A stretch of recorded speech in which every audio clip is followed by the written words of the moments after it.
Give me 10 minutes of your time and have a lifetime full of better foreplay as long as you listen to what I say. No guarantees. I'm not the kind of creator that's like, do this and you'll get that, because that's not how life works. But yeah, I'm Dr. Sonya Maya, like you can see right there. And I am a therapist and a SMEGS therapist. I post weekly when I can on YouTube and many videos on other platforms about psychology, sex, and relationships. So if you like that kind of thing, smash that like, actually finger that like. Let's talk fingering. And hit that subscribe and turn on notifications. So today I want to talk about improving foreplay, because foreplay is so important. I did do a poll and most of you wanted a video on foreplay rather than hair versus bear, which I like to talk about, but also it's fun to say because they're fine. So yeah, give me about 10 minutes or less and improve your foreplay. Let's go. Number 1, build up.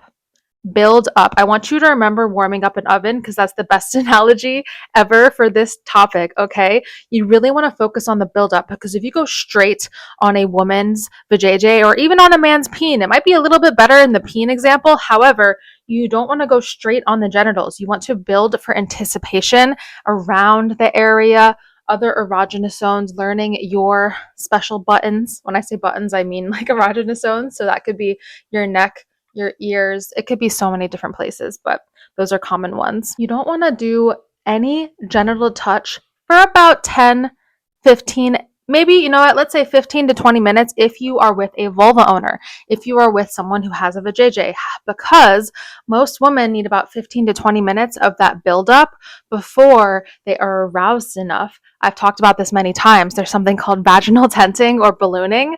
It is when the vajayjay expands, and it can expand up to 200% when fully aroused, and therefore, yes, can take a bigger D, absolutely, or bigger toys or fingers, whatever. For most men or peen owners, it could take like 2 to 3 minutes. So there is a difference. However, I think that when it comes to any human, taking your time with it is still going to make it better. Okay.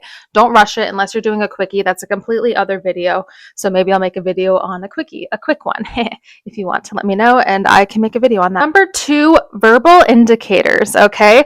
I've talked about status indicators when your mouth is like busy in other videos, but verbal indicators, what I mean by that is you want to show your partner that you're enjoying. It doesn't have to be with, I'm enjoying this so much. You could just moan, okay? Make noises when you're pleasing.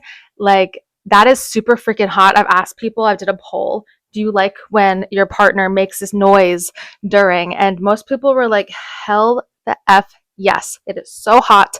I love hearing you moan. And fun fact for men, when they inhale through their nose during sexual activity, this actually releases nitric oxide.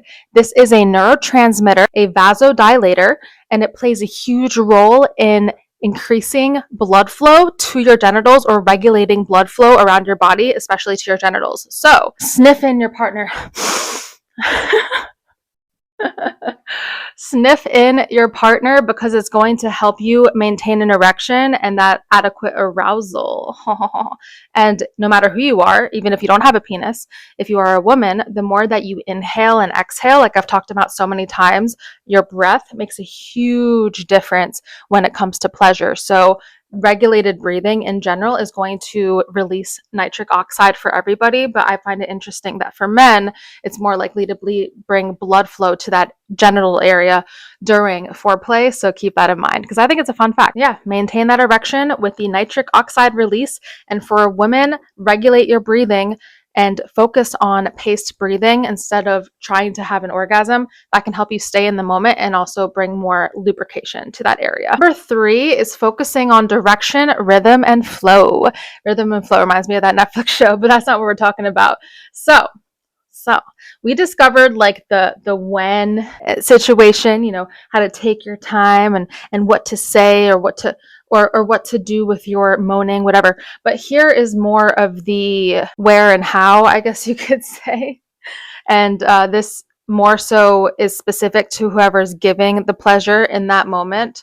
but it's helpful for anybody. So basically, if you are someone who is pleasing a woman, a vulva owner, you want to focus on upward, because like I've talked about so many times, if you are penetrating, a lot of that G area, you know, you've heard the G spot, the G area is on the upper wall. So if you're using a penis to penetrate, then you want to swirl up. You could call it swirl up, just as a way to remember it. You want to work upward, okay? For sure, because you want to get those nerve endings on the top wall of the vajayjay, or the G area, or some people refer to it as the internal clitoris, but you know what I'm trying to say. But that is about penetration, and we are talking about foreplay. So I'm getting ahead of myself, aren't I? Yes, I am. I want to introduce to you shallowing.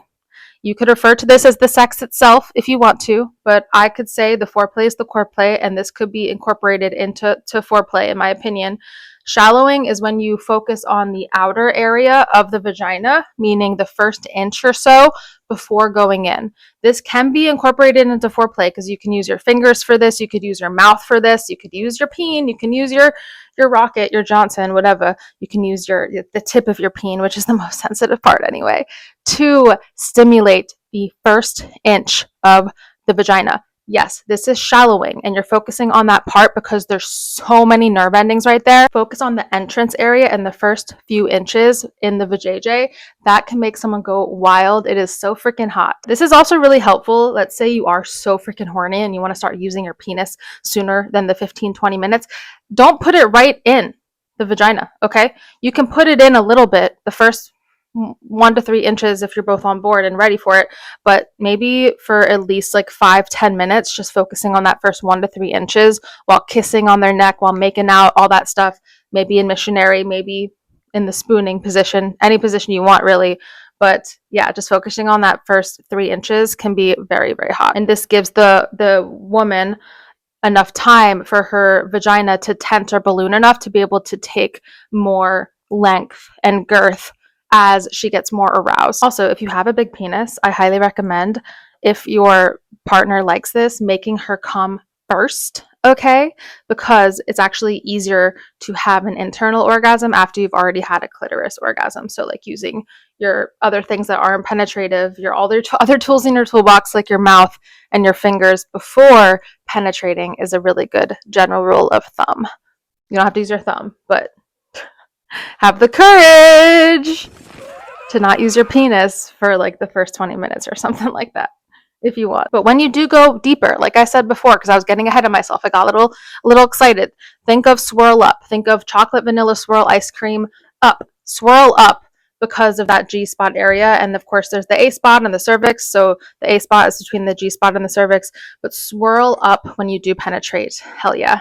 There's a lot of toys that are shaped like that for a reason, the swirl up, because you want to really put pressure on that top wall when she's fully aroused. By the way, fun fact, when you do the swirl up, you're more likely to make a woman squirt. Not that everyone can squirt, but if you want to, then definitely swirling up is the way to go. And stay consistent and stay steady. And if your partner says don't stop right there, keep that rhythm, okay?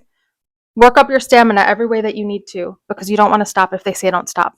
It's actually should be a crime to stop when they say don't stop. And like I've said so many times before, the more that you can be in the moment and practice that mindfulness and not focus on the outcome, which is the orgasm, the better off you'll be. So as a quick summary for what we've learned so far, class, if you want to pretend that I'm your teacher, that in that class that you would never skip because it's about sex, okay? I remember being in my undergrad and my psychology professor started talking about sex, and I remember him saying how the average sex sessions between 5 and 7 minutes, everyone was on the edge of their seats listening, and I was like, this is hilarious. And then I decided to become a sex therapist many years later. But anyways, as a summary, first we talked about number 1, building up, warming up the oven, making sure everybody is primed and ready and not rushing, taking your time. We talked about verbal indicators, moaning, saying you taste so good. It can be compliments and words of affirmation, or it could just be moaning and vibration on their